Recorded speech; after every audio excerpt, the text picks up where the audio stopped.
بسم الله الرحمن الرحيم والتين والزيتون وطور سينين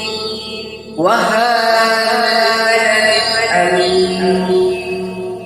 لقد خلقنا الإنسان في أحسن تقويم ثم رددناه أسفل سافلين